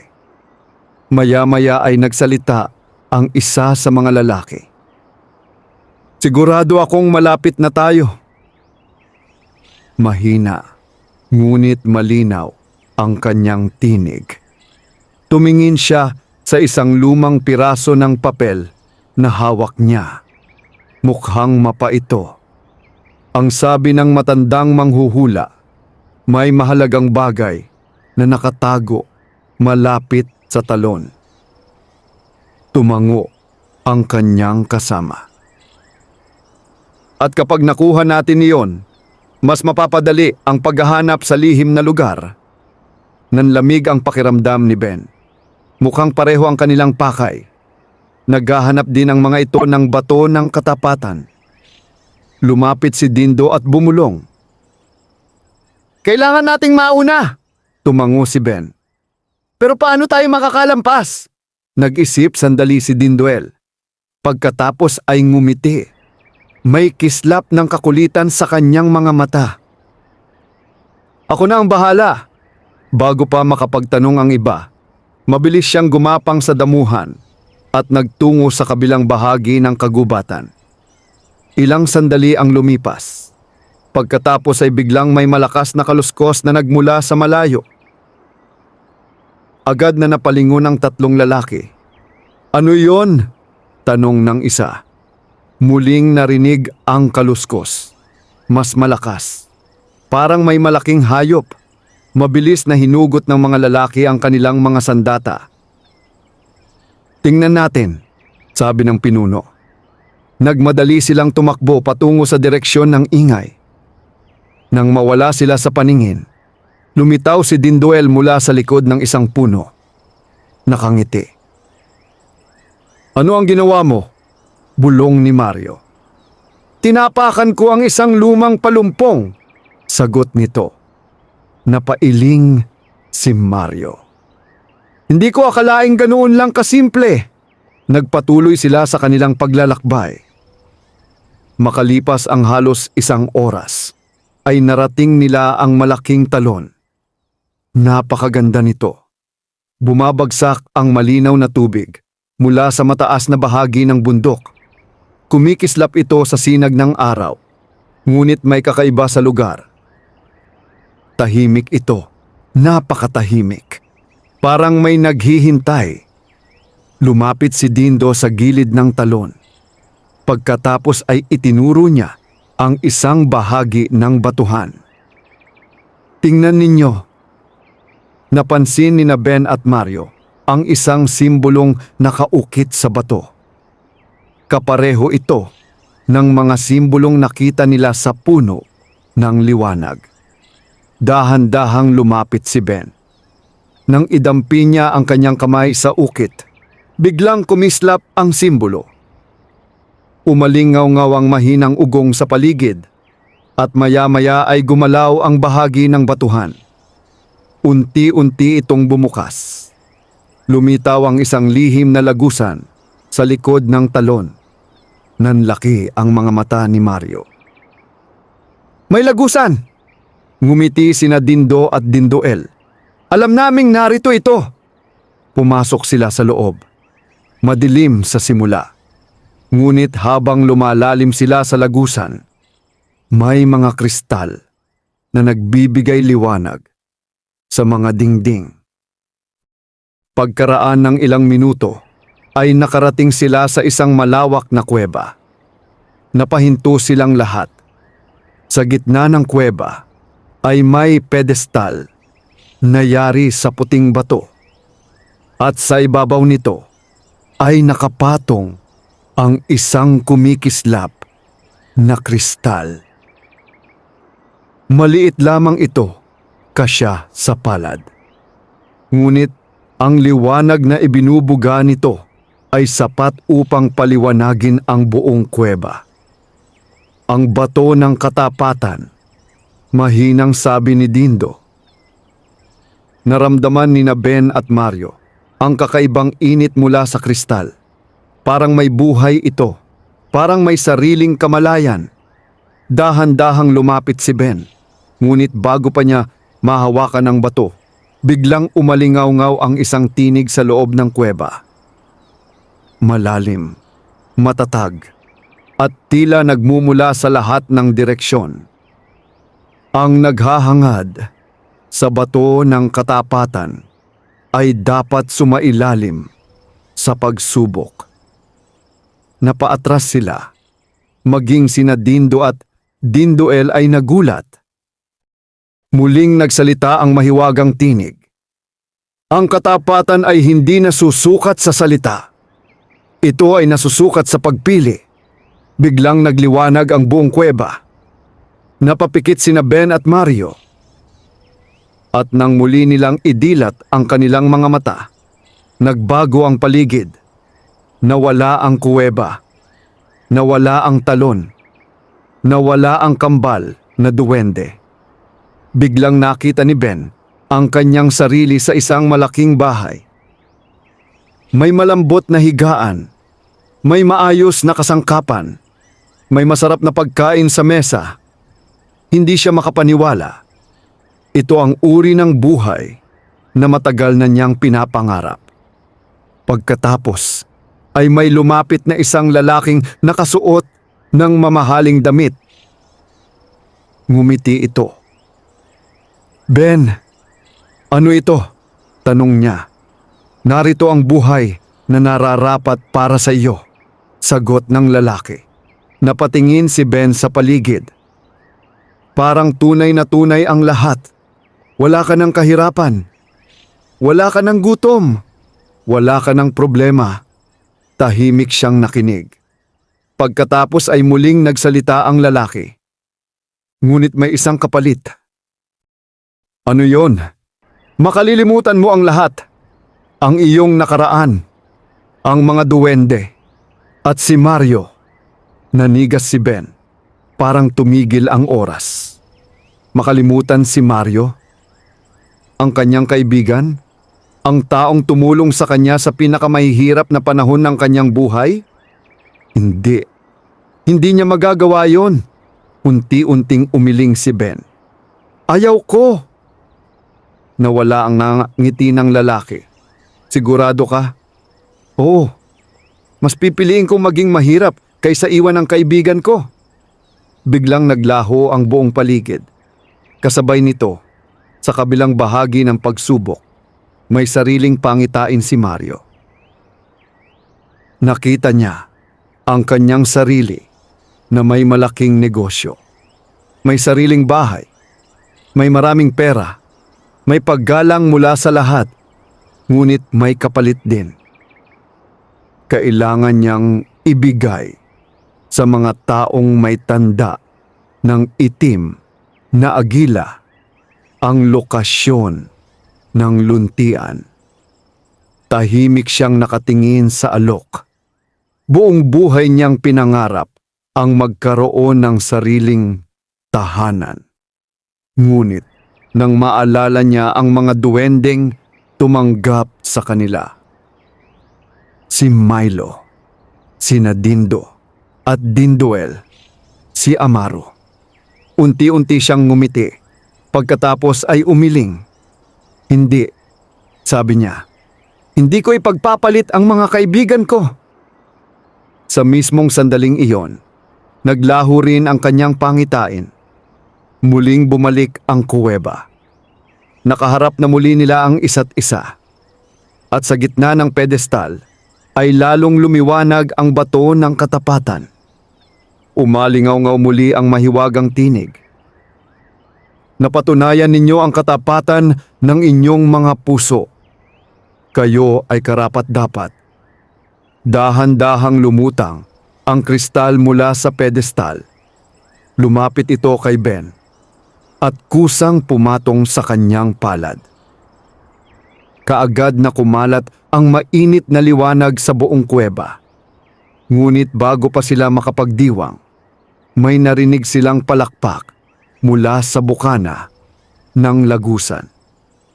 1, 2, 3, mabagal. Mapanukso, nanigas silang lahat, dahan-dahan silang lumingon. at nakita nila ang tatlong lalaking may tanda ng itim na agila. Ngunit hindi lamang sila. Kasama nila ang isang matandang babae na may puting buhok at mahabang balabal. Ngumiti ito habang nakatitig sa bato ng katapatan. Sa wakas, mahinang sabi niya, "Natagpuan din namin kayo." Naging napakatahimik ng kuweba. Tanging ang lagaslas ng tubig mula sa talon sa labas ang maririnig. Mahigpit na hinawakan ni Ben ang bato ng katapatan habang nakatitig sa matandang babaeng nakatayo sa bukana ng lagusan. Kasama nito ang tatlong lalaking may tanda ng itim na agila. Hindi maitago sa kanilang mga mukha ang pananabik. Parang matagal na nilang hinahanap ang sandaling ito. Ngumiti ang matandang babae. Ngunit hindi iyon ngiting nagbibigay kapanatagan. Isa iyong ngiting puno ng lihim. "Napakagandang tanawin," sabi niya. Dalawang taong pinili ng kapalaran at ang unang susi. Nagkatinginan sina Ben at Mario. Tahimik naman sina Dindo at Dinduel, ngunit makikita sa kanilang mga mata ang pag-iingat. Lumapit ng kaunti ang matandang babae. "Ako si Selina," sabi niya. "At matagal ko nang hinihintay ang araw na ito." Napakunot noo si Ben. "Kayo ba ang manghuhulang hinahanap ng mga duwende?" Bahagyang natawa ang matanda. "May mga tumatawag sa akin yan. Ngunit hindi na mahalaga ang mga pangalan." Tumingin siya sa bato ng katapatan. "Mahalaga ay ang dala ninyo." Mahigpit na hinawakan ni Ben ang kristal. "Hindi namin ito ibibigay." Natahimik ang kuweba. Pagkatapos ay muling ngumiti si Selina. "Alam kong hindi. At iyon mismo ang dahilan kung bakit kayo ang pinili." Nagulat silang lahat. Hindi nila inaasahan ang sagot. "Ano ang ibig ninyong sabihin?" tanong ni Mario. Naglakad si Selina papasok sa kuweba. Hindi siya mukhang natatakot. Parang alam niyang wala siyang dapat ikabahala. "Maraming taon na akong naghahanap ng katotohanan," sabi niya. "At sa paghahanap na iyon, marami akong natuklasan." Huminto siya. "Ngunit marami ring kasinungalingan ang aking nakita." Tahimik silang nakinig. Tumingin siya kina Dindo at Dinduel. "Kasama na ang ilan sa mga lihim ng inyong lahi." Naging seryoso ang mukha ng kambal. Samantala, lumapit ang isa sa mga lalaking kasama niya. Matangkad ito, may pilat sa kaliwang pisngi, at mukhang siya ang pinuno ng grupo. "Aksayahin na natin ang mga kwento," sabi nito. "Kunin natin ang bato." Agad na humarang sina Dindo at Dindoel. Kasabay nito ay kumislap ang kanilang mga kwintas. Lumitaw ang manipis na harang na gawa sa gintong liwanag sa kanilang harapan. Napahinto ang mga lalaki. Nagulat maging si Ben. Hindi pa niya nakikitang gumamit ng ganoong kapangyarihan ang kambal. Ngumiti ng bahagya si Dindo.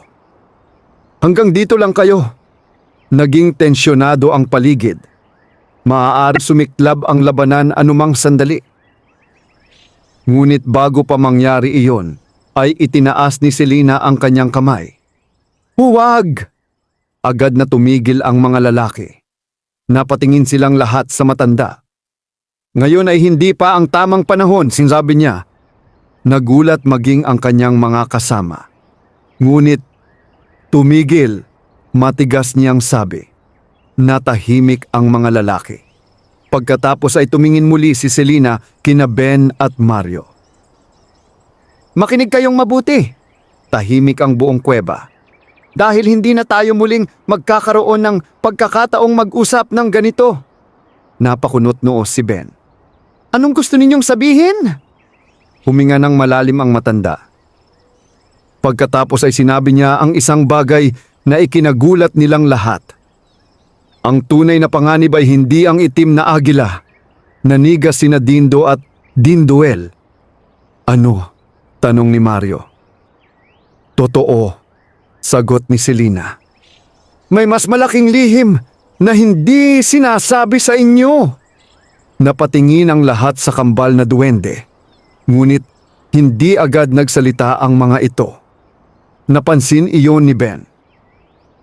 At doon, nagsimulang mabuo ang pagdududa sa kanyang isipan. Anong lihim? Tanong niya. Ngumiti si Selina. Hanapin ninyo ang ikalawang susi. Kapag natagpuan ninyo iyon, malalaman ninyo ang buong katotohanan.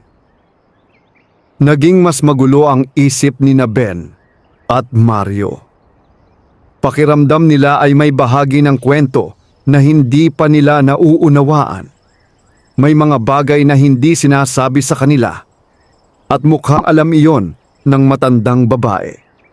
Ngunit bago pa sila makapagtanong muli, ay umurong si Selina. Sapat na iyon sa ngayon. Pagkatapos ay tumingin siya sa pinuno ng mga lalaki. Tayo na. Nagulat ang mga ito. Aalis tayo? Tanong ng lalaki. Tumango si Selina. Oo. Hayaan muna natin sila. Hindi maintindihan ng mga kasama niya ang kanyang desisyon. Ngunit sumunod pa rin sila. Dahan-dahan silang umatras palabas ng kuweba. Bago tuluyang mawala, muling tumingin si Selina, kina Ben at Mario. At sa unang pagkakataon, ay nakita nila ang kakaibang lungkot sa kanyang mga mata. Parang may mabigat siyang pasaning matagal nang dinadala. Mag-ingat kayo, mahinang sabi niya. Ang pinakamahirap na kalaban ay hindi palaging mukhang masama. Pagkatapos ay tuluyan na silang umalis. Muling bumalot ang katahimikan. Ilang sandali ring walang nagsalita. Hanggang sa si Mario ang unang bumasag nito. Hindi ko na alam kung sino ang dapat paniwalaan. Tahimik si Ben. Ganoon din ang nararamdaman niya. Lumapit si Dindo. Halika na, sabi nito. Kailangan na nating bumalik sa luntian. Ngunit hindi mawala sa isip ni Ben ang mga sinabi ni Selina. May lihim ba talagang itinatago ang mga duwende? At bakit tila ayaw niyang kunin agad ang bato ng katapatan?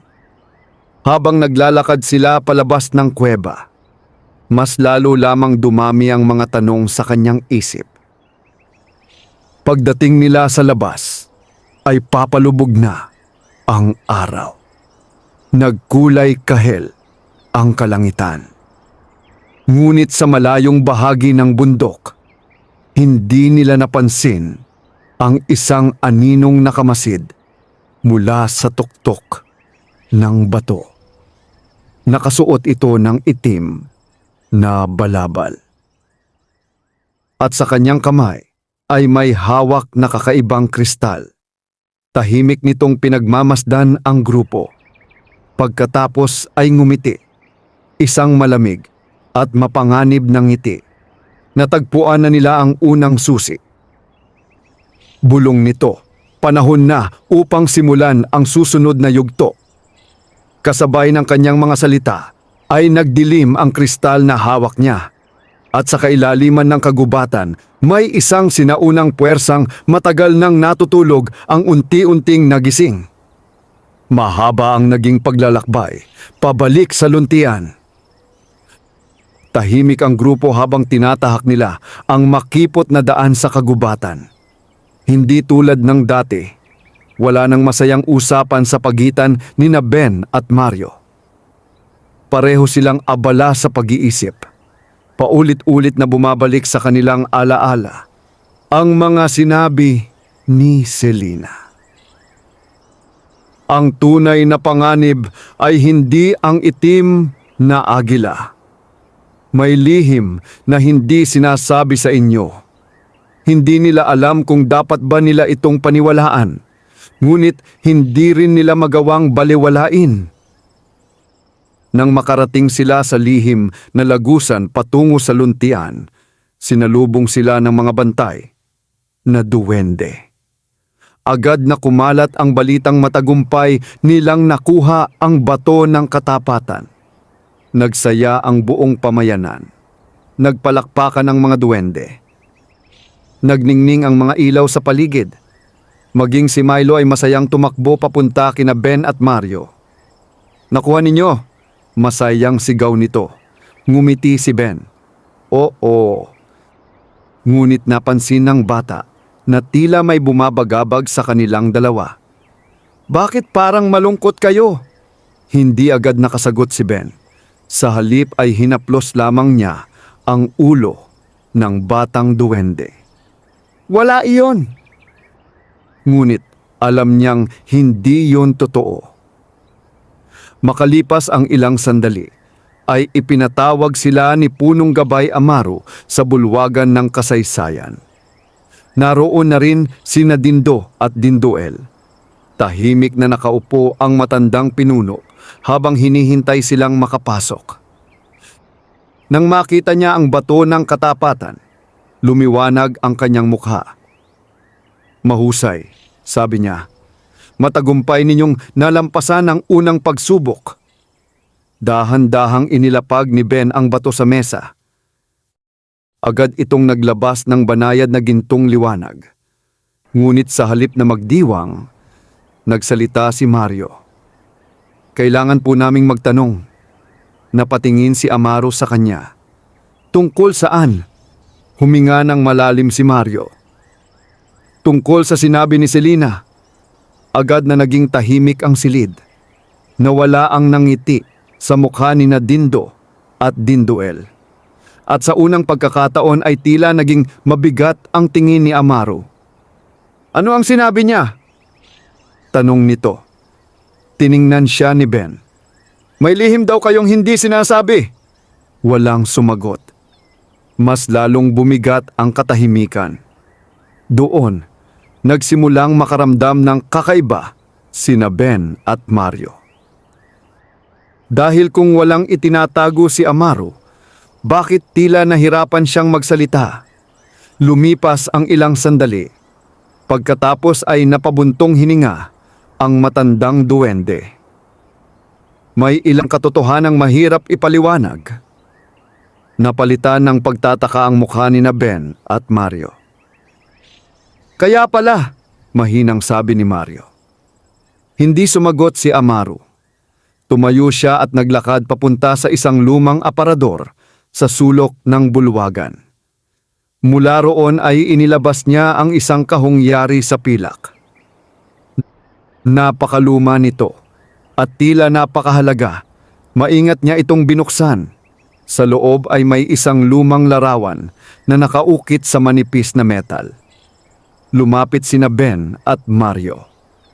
Nanlaki ang kanilang mga mata. Dahil ang larawang nakaukit doon ay hindi larawan ng duwende. Larawan iyon ng tao. 2 tao. At kasama nila ang isang duwende. "Mga tao?" tanong ni Ben. Tumango si Amaro. Mahigit 100 taon na ang nakalipas. Tahimik silang nakinig. "May 2 tao ring dumating sa luntian. Naging kaibigan sila ng aming lahi. Tinulungan nila kami sa panahon ng panganganib." Napansin ni Mario na tila may lungkot sa tinig ng matanda. "Ano ang nangyari sa kanila?" Mahabang katahimikan ang sumunod. Pagkatapos ay sumagot si Amaro. "Sila ang nagligtas sa amin. Laban sa isang sinaunang puwersa." Napakunot noo si Ben. "Anong puwersa?" Dahan-dahang umupo si Amaro. Pagkatapos ay sinabi niya ang isang pangalang hindi pa nila naririnig noon. Si Anino, maging sina Dindo at Dindoel ay tila kinabahan nang marinig iyon. "Siya ang pinakamatandang kaaway ng aming lahi." Patuloy ni Amaro. "Hindi siya tao. Hindi rin siya duwende. Isa siyang nilalang na nabubuhay sa takot, galit at kasakiman. Tahimik ang silid. Pakiramdam ni na Ben at Mario ay unti-unti nang nabubuksan ang mas malaking bahagi ng kwento. At ano ang nangyari? Tanong ni Ben. Tumayo si Amaru. Tinalo siya. Saglit siyang tumigil. Ngunit hindi siya tuluyang nawasak. Naramdaman ni Ben ang panlalamig sa kanyang likuran. Kung ganoon, tumango si Amaru. Oo, maaaring bumalik siya. Tahimik ang lahat. Pagkatapos ay dahan-dahang inilabas ni Amaru ang isa pang bagay mula sa kahon. Isang lumang piraso ng pergamino. May nakasulat na sinaunang mensahe. Ito ang lihim na hindi pa namin sinasabi. Sabi niya. Binasa niya ang nakasulat. Kapag muling nagising ang anino, ang 3 susi ay magiging daan sa kanyang pagbabalik o sa kanyang tuluyang pagkawasak. Nanigas sina Ben at Mario. 3 susi. Ang bato ng katapatan ay isa pa lamang. Kung ganoon, mahinang sabi ni Mario. Hindi lang pala tungkol sa pagtatago ng luntian ng lahat. Tumango si Amaru. Hindi. Mas malaki pa rito. Lumapit si Dindo. At iyon ang dahilan kung bakit kailangan namin kayo. Napatingin si Ben sa kanila. Pero bakit hindi ninyo sinabi agad? Tahimik si Amaru. Pagkatapos ay sumagot. Dahil natatakot kami. Nagulat silang lahat. Natatakot? Tumango ang matanda. Kung alam ninyo ang buong katotohanan mula sa simula, baka pinili ninyong umalis. Hindi agad nakasagot si Ben. Dahil may bahagi ng sinabi nito na totoo. Napakalaki ng responsibilidad na ipinapapasa sa kanila. Maya-maya ay tumingin siya sa bato ng katapatan. Pagkatapos ay sa larawan ng 2 taong tumulong sa mga duwende noon. At sa wakas ay naunawaan niya. Marahil hindi aksidente ang lahat. Marahil may dahilan kung bakit sila napunta rito. Ngunit bago pa siya makapagsalita, biglang yumanig ang buong bulwagan. Isang malakas na pagyanig. Kasunod nito ay ang tunog ng kampana ng babala. 1, 2, 3. Paulit-ulit. Nagkagulo sa labas. Agad na tumayo si Amaru. Ano ang nangyayari? Bumukas ang pinto. Isang bantay na duwende ang pumasok. Takot na takot ang mukha nito. Punong gabay. Sigaw niya. Ano? Huminga ng malalim ang bantay. Pagkatapos ay sinabi ang balitang nagpayanig sa lahat. May itim na usok na lumalabas mula sa hilagang kagubatan. Nanigas ang silid. Ngunit hindi pa tapos ang bantay. At may isang nilalang na nakita ng ating mga tagapagbantay. Napalunok si Ben. Anong nilalang? Halos pabulong na sumagot ang bantay. Tinatawag nito ang sarili niyang saglit itong napahinto. Parang natatakot bigkasin ang pangalan. Pagkatapos ay tuluyan niyang sinabi, Anino? At sa unang pagkakataon matapos ang maraming taon, nakita ni na Ben at Mario ang tunay na pangamba sa mukha ni Punong Gabay Amaru. Naging napakatahimik ng bulwagan ng kasaysayan matapos marinig ang pangalan na matagal nang hindi binabanggit sa luntian. Anino. Ang pangalang iyon ay tila nagdala ng malamig na hangin sa buong silid. Walang nagsalita. Walang gumalaw. Maging ang mga ilaw na nagmumula sa mga kristal sa dingding ay tila humina ang ningning. Nakatayo lamang si Punong Gabay Amaru habang nakatitig sa bantay na duwende. Parang umaasa siyang mali ang kanyang narinig. Ngunit nang makita niya ang takot sa mukha ng bantay, alam niyang totoo ang balita. Kailan ito nangyari? Mahinahon ngunit mabigat niyang tanong. Ilang sandali lamang po ang nakalipas, sagot ng bantay. Nagpapalit ng bantay ang ating mga tagapagmasid nang makita nila ang itim na usok. Lumalawak po ito sa hilagang kagubatan. Napalunok si Mario. Nararamdaman niyang hindi ordinaryong panganib ang kanilang kinakaharap. Lumapit si Dindo. Sigurado ba silang siya iyon? Tumango ang bantay. Hindi man nila nakita ng malinaw ang mukha. Narinig nila ang pangalan.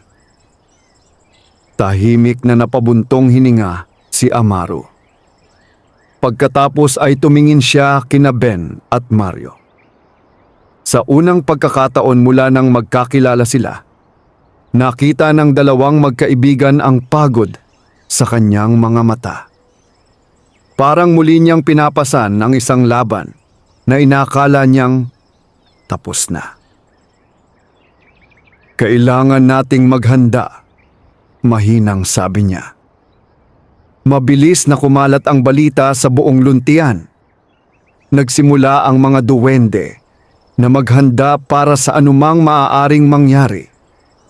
Ang mga bantay ay ipinuwesto sa iba't ibang bahagi ng pamayanan. Ang mga matatanda at bata ay inilipat sa mas ligtas na lugar. Ang mga manggagawa ay naghanda ng pagkain at mga kagamitan. Sa gitna ng lahat ng ito na natiling tahimik, sina Ben at Mario. Pakiramdam nila ay napakabilis ng mga pangyayari. Kahapon lamang ay naghahanap sila ng mga bote at karton sa gilid ng kalsada. Ngayon ay nasa gitna sila ng isang sinaunang tunggalian. Makalipas ang ilang oras, ay ipinatawag silang muli ni Amaro. Ngunit sa pagkakataong ito ay hindi lamang sila. Naroon ang mga pinakamatatandang duwende ng luntian. Naroon din sina Dindo at Dindoel. At sa gitna ng bulwagan ay nakapatong ang bato ng katapatan.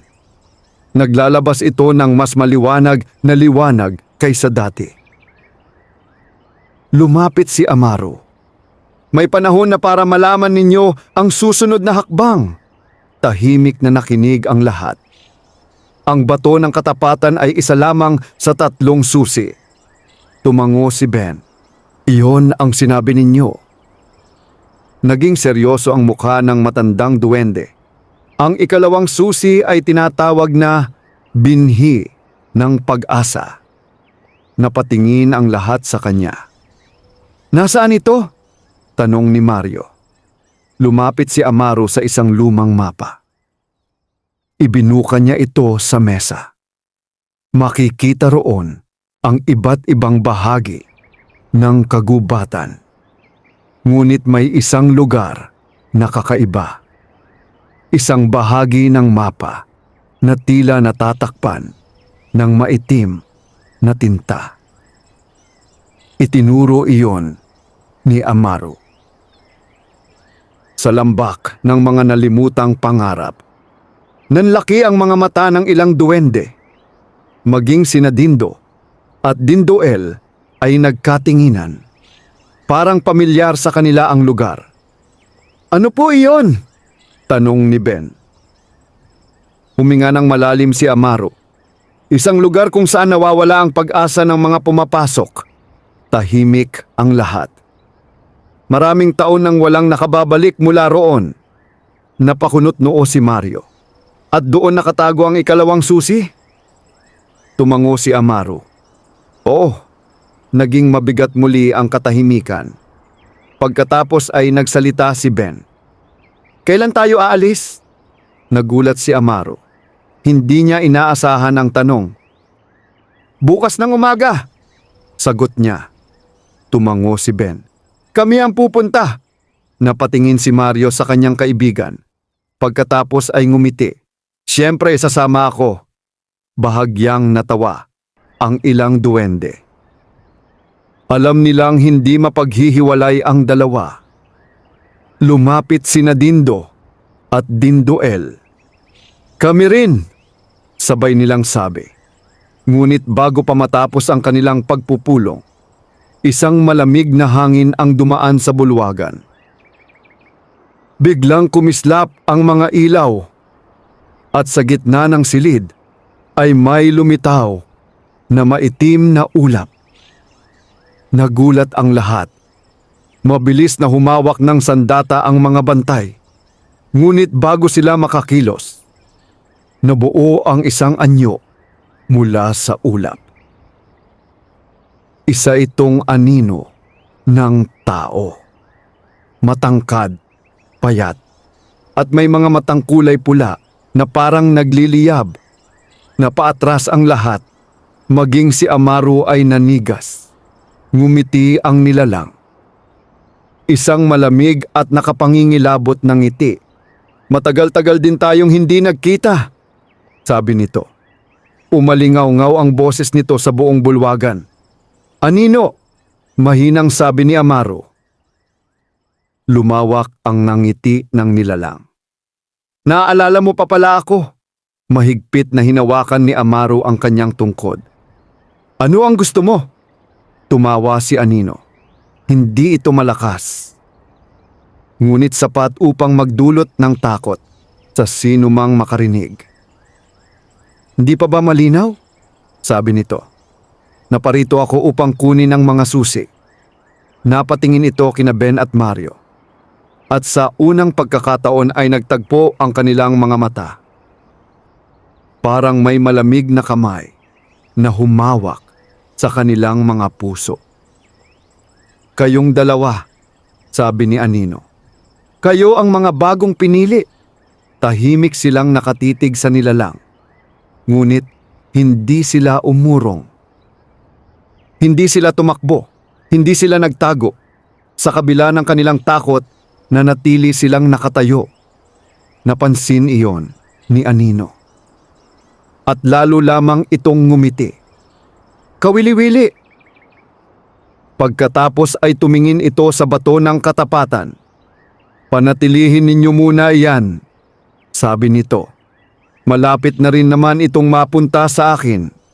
Kasabay ng kanyang mga salita ay nagsimulang maglaho ang kanyang anyo. Unti-unti siyang naging usok at bago tuluyang mawala, iniwan niya ang isang babala.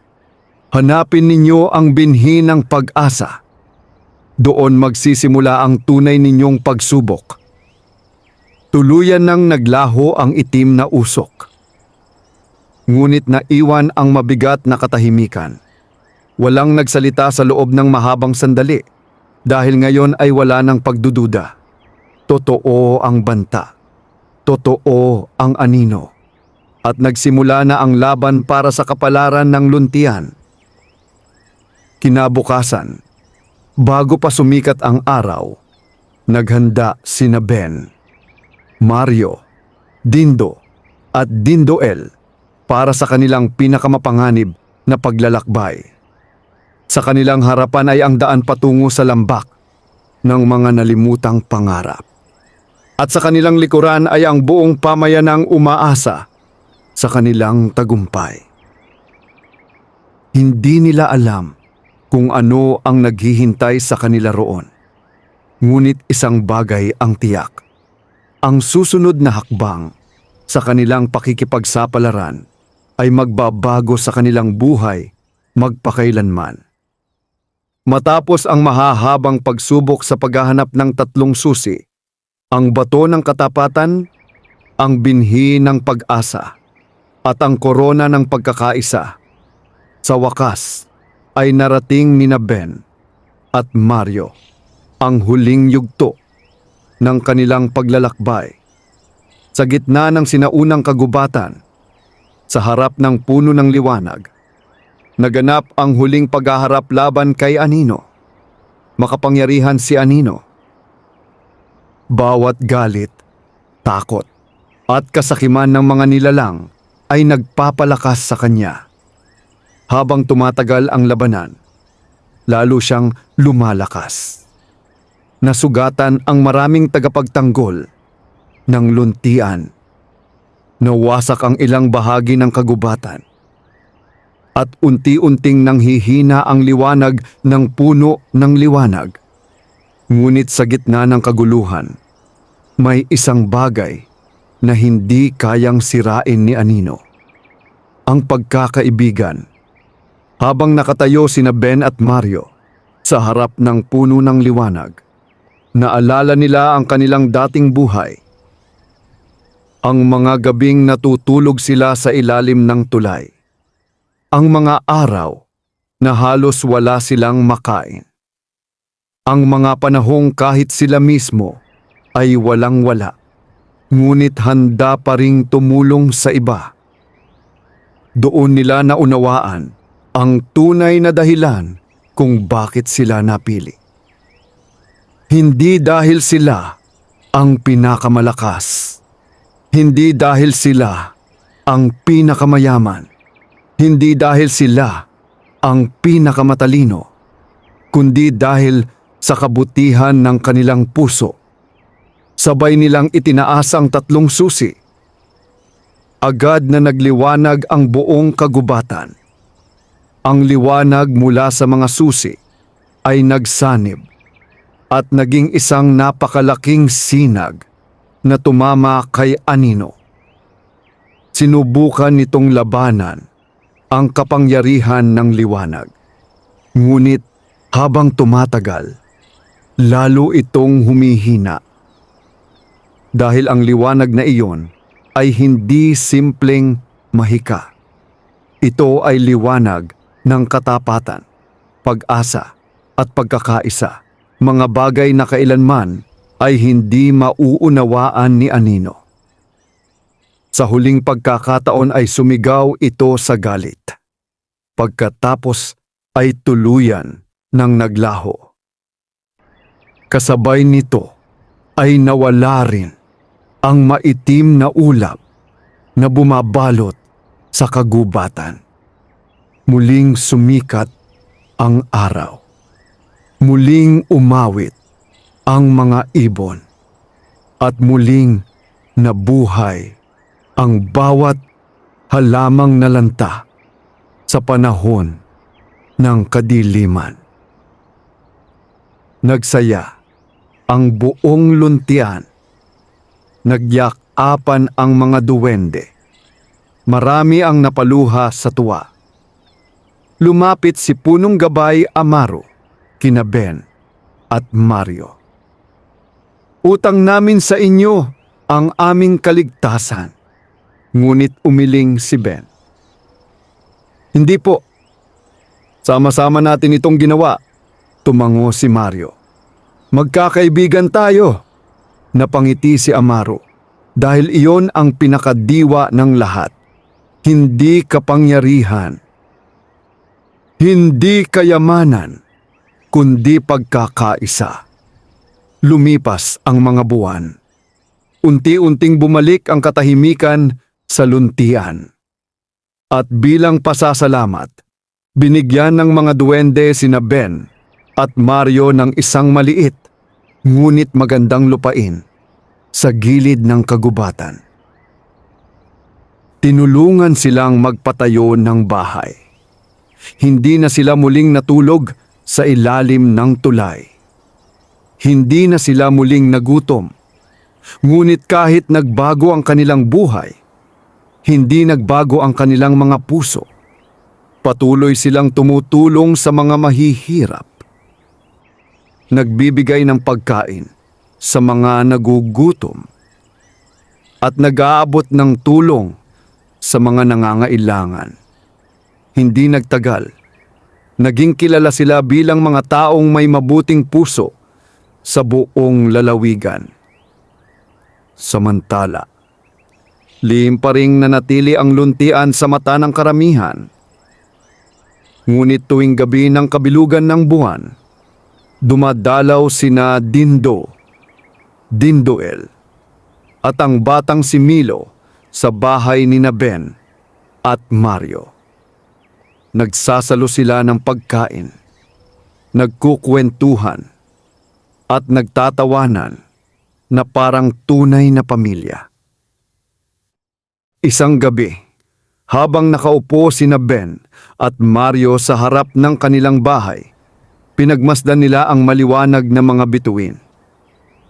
"Naalala mo pa ba noong wala tayong matulugan?" tanong ni Mario. Natawa si Ben. "Paano ko makakalimutan? Akala ko noon wala ng pag-asa." Tahimik na ngumiti si Ben. Pagkatapos ay tumingin siya sa malawak na kalangitan. Kapag mabuti ang puso ng tao, darating din ang tamang biyaya. Tumango si Mario. At sa ilalim ng maliwanag na buwan, magkasamang pinagmasdan ng dalawang dating basurero ang kanilang bagong buhay. Isang buhay na hindi nabuo dahil sa swerte, kundi dahil sa kabutihan, katapatan, at pag-asa. At mula noon, namuhay silang masaya kasama ang kanilang mga kaibigang duwende, habang ang alamat ng dalawang magkaibigang basurero ay patuloy na ikinukwento sa bawat salinlahi bilang paalala na ang tunay na kayamanan ay hindi nasusukat sa pera, kundi sa kabutihan ng puso. Wakas.